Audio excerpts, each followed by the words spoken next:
St. Louis sports fans, go deeper with STL Sports Central Insiders. Get exclusive access to Bernie, Randy, Claves, Jamal Mayers, and more. Plus, your chance to watch a Blues game in the alumni box with Jamal himself.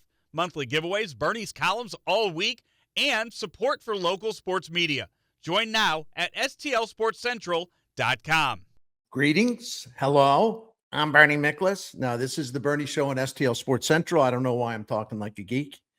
Anyway, the Bernie Show presented by DraftKings. The crown is yours. DraftKings has launched, just a reminder, live and legal in the state of Missouri. So sign up by opening an account and joining the fun, and do it now. I'm Bernie Miklasz, and I've been writing and talking about St. Louis area sports since 1985 here at STL Sports Central, my new happy home. I do 5 videos and write 5 columns each week for you. And 4 of the columns are exclusive to STL Sports Central Insider subscribers. I also do a couple of weekly segments on the site with my friend and longtime colleague, Randy Carricker. You can catch me frequently throughout the week on multiple shows, KMOX FM and AM. Today's topic, with baseball's annual winter meetings set to open on Sunday, here's my suggested list of things to do for Cardinals President of Baseball Operations, Chaim Bloom, this offseason. Number 1, it's the obvious one, trade Nolan Arenado. It's way past time. It's got to get done this offseason. No offense to Arenado, and I've enjoyed seeing him as a Cardinal for the last 5 seasons, but his offense is in a state of extreme decline, and it's been going on for 3 years. Based on OPS Plus, he was 8% above league average offensively in 2023, 2% above league average offensively in 2024, and 13% below league average in 2025. So, I mean, he is clearly gone the wrong way offensively. His slugging percentage deteriorated to a career worst 377 last season. And after averaging 34 home runs per year from 2015 through 23, Arenado's averaged just 14 homers over his past 2 seasons. This is a huge drop. And I don't even know why I'm telling you that, because you already know. The important thing here is if Arenado is still in place at third base next season, it's going to block any plans to go with Nolan Gorman at third base, Brendan Donovan at third base, or even J.J. Weatherholt at third base. And if Chaim Bloom can't find a trade, then in my opinion, ownership's going to have to step up and agree to release Arenado and pay off what is remaining on his contract. Now, Chaim Bloom says that ain't going to happen, but what else do you expect him to say when he's trying to trade, right? When he's trying to trade Nato. He's not going to say, well, yeah, we're going to release him. What do you think? He's stupid? Come on. You know better than that. Number 2, focus on Seattle as a trade partner in the search for a younger starting pitcher, or just a cost-controlled, viable starting pitcher, talented starting pitcher, whatever. The Mariners have several tantalizing starting rotations in the rotation, as you know, but the best talent, who also only has 2 years of service time, which means he's under control out there for a long time, is Bryan Woo. So I don't think the Mariners are willing to give him up. Perhaps, though, they would be willing to part with a couple of their older starters, like Logan Gilbert or George Kirby. Both are under contract control through 2028. So the Cardinals would have 3 seasons if they get one of those guys, 3 seasons to kind of be the new Sonny Gray or whatever. The Mariners, keep this in mind, also have 3 starting pitchers on MLB Pipeline's overall top 100 list of prospects. 3 of those prospects are Seattle prospects, and 2 of them are in the top 50. So what would that look like? How do the Cardinals get this done? I think you probably can figure this out. Number 3, you got to trade Brendan Donovan, and if it's a match with Seattle, even better. He's reportedly being coveted by the Mariners and many other teams. And I think eventually Bloom will trade him and get a pitcher in return, and maybe more than that. Perhaps the Cardinals and Mariners are a match. They appear to be so. And I've been through this before, and I'll say it again, and I'm sorry to be a nag. If you're rebuilding, you cannot miss out on the opportunity to move your most valuable trade chip who will get you the most talent in return. If the Cardinals aren't committed to giving Donovan a long-term contract extension, and I don't think they are at all, it would be absurd to keep him here in 26 and 27 and then say bye-bye when he leaves as a free agent before the 28 season. Trading Donovan now would give his new team at least 2 seasons of service, and that adds to his value. Listen, it's hard to explain. I'll get into this later if I have time. It's just, I'd love to be a fanboy and say keep him. That's the easy thing to do, and it would make me increase my popularity rating or something. I'm not going to do it. You're either rebuilding or you're not. And, we need to understand what rebuilding means. Number 4 on my suggested list of things to do for the Cardinals this offseason, I'm saying push a trade for Lars Nootbaar if something good comes along. He's going to be eligible for free agency after the 2027 season. Do definitely not envision the Cardinals pitching a long-term contract to Noot. One thought is, well, you can just wait and make sure he's 100% healthy and you trade him at the 2026 deadline. But I've been thinking about that, and I politely disagree. I go another way. If the Cardinals wait until the late July deadline in 2026, Nootbaar's value could be lower because maybe the performance ain't there. And there's also going to be the fear factor of a work stoppage in 2027. If the owners and the players can't make a deal on a new CBA before the start of the 2027 campaign and a chunk of the 27 schedule is wiped out, well, that means if you trade for Nootbaar late this coming summer, next season, that means he's going to play a lot fewer games for you in 2026 and 2027. And that certainly would reduce his trade value. And despite having double heel surgery after last season, the interest in Nootbaar remains high. So teams might be willing to offer a lot more for Nootbaar now. Why? So they can have him in place for the next 2 seasons. And also think of it this way. We now know that Nootbaar hobbled through last season on bad wheels, and he still played a career-high number of games. But the bad wheels, because of the bad heels, really limited him offensively. And there's a outstanding chance he's going to be completely healthy when he returns to action early in 2026, maybe by spring training, maybe after, a week or 2 into the regular season. He's healthy and he'll perform better. So this is now the time to move him. And a team that gets him will have the comfort knowing he's in place for 2 seasons instead of just parts of 2 seasons. Number 5 thing on my list of suggestions the Cardinals must do, grab a pitcher in next week's Rule 5 draft. I'm really big on this because I read the reports at Baseball America, which is the best when it comes to prospect stuff, and there are some enticing pitching prospects available in this draft. Baseball America presented a list of their top 35 best players in the Rule 5 draft, no matter what position they play, top 35, and 29 of the 35 were pitchers, including a vast collection of starting pitchers. And based on Baseball America's analysis, there are some truly talented, promising guys on that list that you frankly wouldn't expect to see. And according to reports, the Cardinals will pick 11th in the Rule 5 draft order next week. At worst, they'll be getting an extensive look at the pitcher they select before deciding whether to make the commitment to keep him all year in 26 instead of offering him back to his former club. And the Cardinals don't necessarily have to trade or take a starting pitcher. This is an easy way to add a reliever with a power arm and really good talent. You could even convert a starting pitcher if you think he'd be better repurposed in relief. All right, I'm going to get back with 5 more items on the suggested list of what the Cardinals should do. And I'm also going to be giving you this week's The Bernie Guarantee, presented by St. Louis Hot Tub Warehouse. I might have something to say about the Big Ten football championship. There's a clue. Okay, more on that in a bit. But first, I want to tell you that DraftKings, again, is officially open for business. And from what I understand, open for business in Missouri means the business is booming. The response has been fantastic.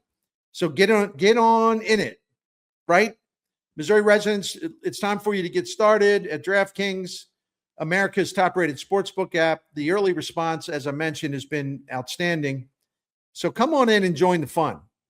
You've been waiting for this for a long time. Me too. So let's go. Now you can make every game even more exciting with same-game parlays, money lines, props, and more. And you can do it all from your phone. It is safe, it is easy, and it is secure. Missouri fans know all about game day in any sport, the tailgates, the noise, the passion, the color, the excitement, the vibe. And now DraftKings Sportsbook will help you bring that same energy to every snap, every touchdown, every goal scored, every three-point shot that is made, and on and on and on. Missouri customers can bet just $5 and get $300 in bonus bets instantly. No waiting, no nonsense, no fooling around. Just pure action powered by America's top-rated sportsbook app. So, download the DraftKings Sportsbook app and use the code STL Sports. New Missouri customers bet $5 and get $300 in bonus bets instantly. Again, that's code STL Sports, so don't forget to use that to unlock the $300 in bonus bets with only initial $5 wager. And the crown is yours in partnership with DraftKings Sportsbook. Gambling problem? Call 1-800-GAMBLER. Must be 21 plus. Physically present in Missouri. Eligibility and restrictions apply. Terms at DraftKings.com/sportsbook. Bonus bets expire 7 days after being issued. For additional terms and responsible gaming resources, see sportsbook.draftkings.com/promos. All right. We got five items down. Let's get back to my suggested must-do list for the Cardinals offseason. We'll cover 6, 7, and 8. I think we're doing that. You know, I can't even count anymore, right? So no, we'll get to 6 and 7 here, and then we'll close out with 3 more later. Number 6, if a good offer comes along for Willson Contreras, then close the deal. Including a buyout of his option year in 2028, Contreras is owed a total of $41.5 million on his contract. But, you know, a team can buy him out after the next 2 years. And then the obligation would be, well, the obligation's still high, but I'm just saying that a team doesn't have to commit to the option year, which would add a lot more money to it. Anyway, I like Contreras just as I really like Donovan, but this ain't a time for me or anyone to think like a fanboy. Rebuilding a team is a damn serious undertaking. If you're going to do it, then you got to do it the right way by trading valuable short-term assets to increase your overall talent pool by adding as many long-term assets as possible. It's as simple as that. And that's what a rebuild and this rebuild should be all about, the future. And fans won't be flocking to the ballpark just because you held on to Donovan or you held on to Contreras or you held on to both of them. Why? Because they didn't exactly fill up Busch Stadium last season when both guys were a big part of the team. Contreras is a consistently good hitter with tremendous bat speed. In his 3 seasons with the Cardinals, as I've mentioned repeatedly, the offense generated by Contreras made him the 9th best right-handed hitter in the majors among those right-handed hitters who had enough bats to qualify for the batting title. There are several teams, maybe even more, that have a desire for a right-handed hitter who draws a lot of walks and hits for powers. He draws a lot of walks and he hits for power. And remember, Contreras also can DH. You might even be able to talk him in addition to playing first base, being available to catch a little bit. One team that I think is pretty obvious that could use Willson Contreras is the Padres. Really, really lacking in power last season, and that's a contending team, so that really cost them. Other possible trade candidates include the Mets if they lose Pete Alonso, their first baseman of free agency. The Astros if they can move Christian Walker. Well, good luck with that. 3 teams in the National League Central are reportedly interested, the Pirates, the Reds, and the Brewers, and Bloom has no hangups about trading within the division. Other teams to keep an eye out for are the Tigers, the Rangers, and the Guardians. They could be in play. If the St. Louis Cardinals agree to send along some cash in the deal, the interest in Contreras would grow even more. Number 7, here's another thing the Cardinals must do. Keep Alec Burleson because his best offensive seasons are ahead. He keeps getting better. He's worked to improve defensively. And if you trade Contreras, Burleson becomes your primary first baseman, and the Cardinals would have him under contract through the end of the 2029 season.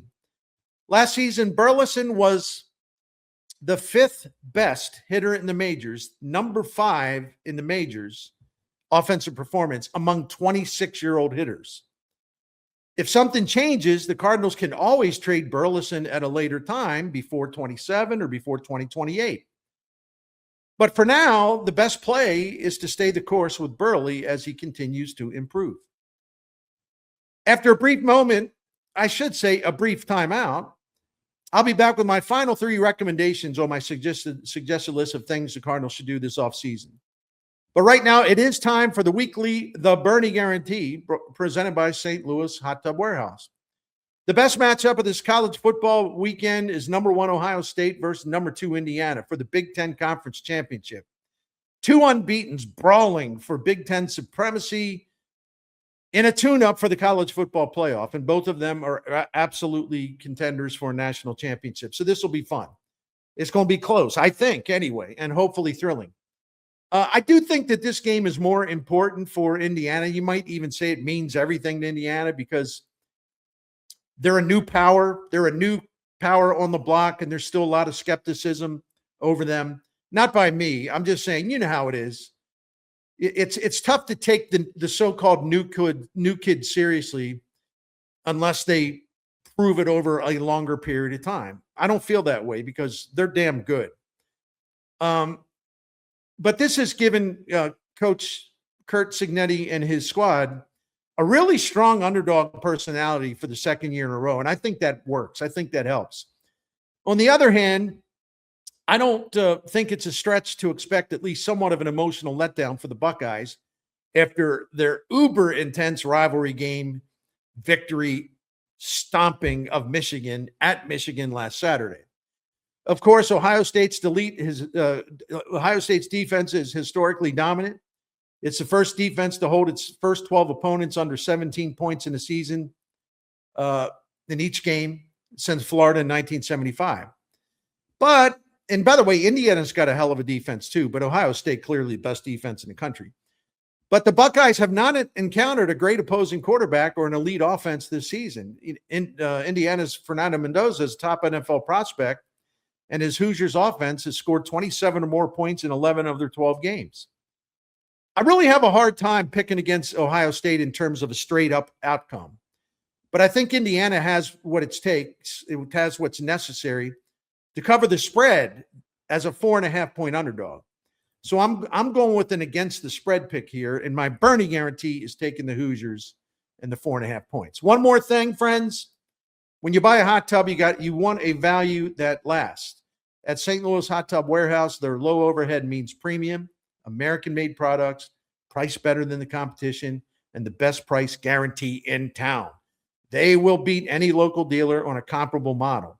With over 38 great years in business and 400 plus 5-star reviews, you can trust they'll be there to service your spa long after the sale. Andrew and his team are excellent. They do an outstanding job. So go see them. Go support them. St. Louis Hot Tub Warehouse, highest quality, best price. For more info, visit besthottubprices.com today. All right, now let's get this thing wrapped up. Let's complete my list of suggestions for the Cardinals offseason if they put together a to-do list. Number 8, trade lefty reliever Jojo Romero. There's a shortage of lefty relievers on the free agent marker, and that only enhances Romero's value. And 2026 is going to be his final season before free agency.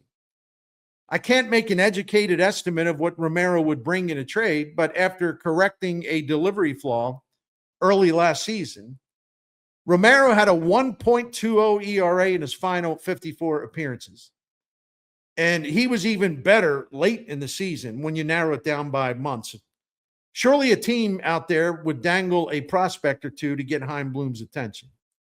Romero can walk after this season.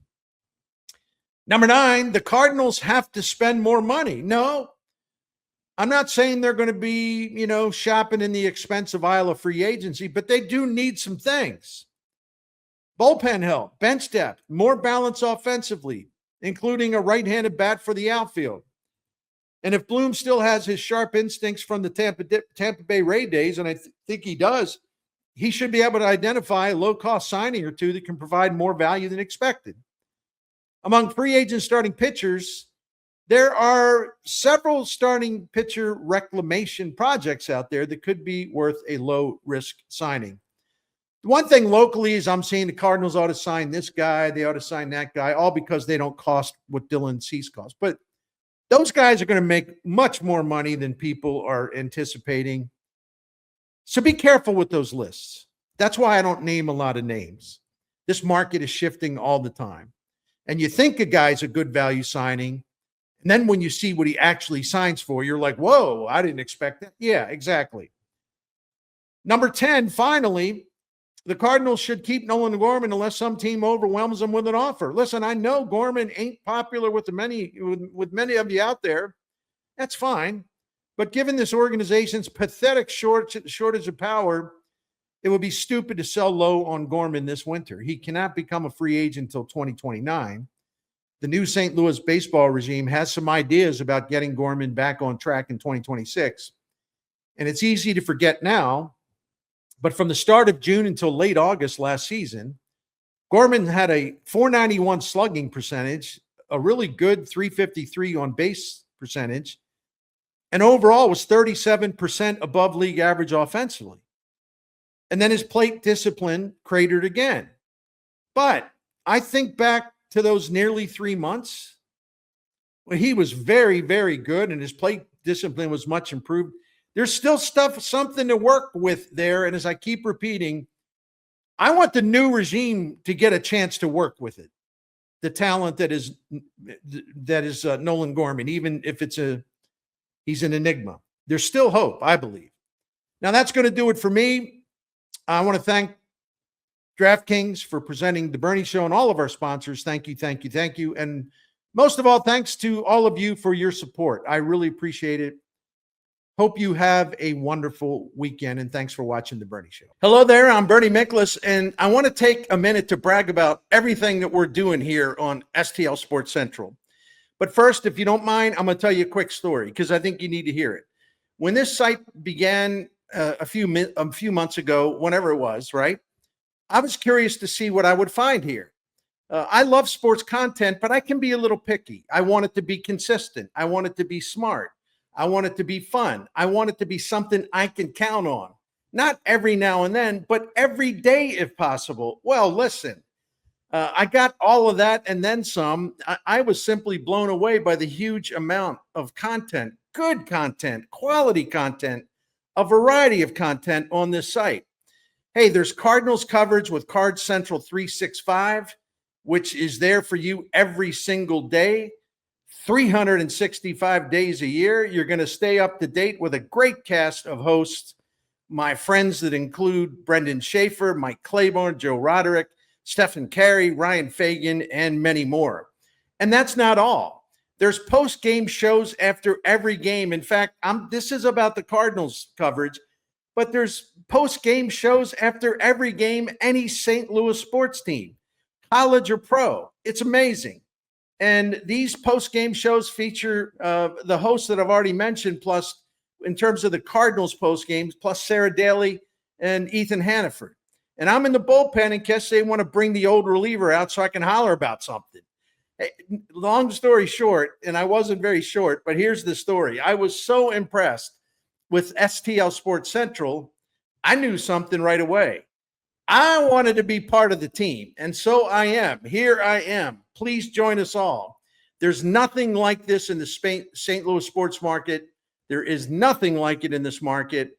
There never has been, and we are breaking that ground. We are changing the way St. Louis sports fans consume their sports content. I'm proud to be on the squad. Thank you, and join us.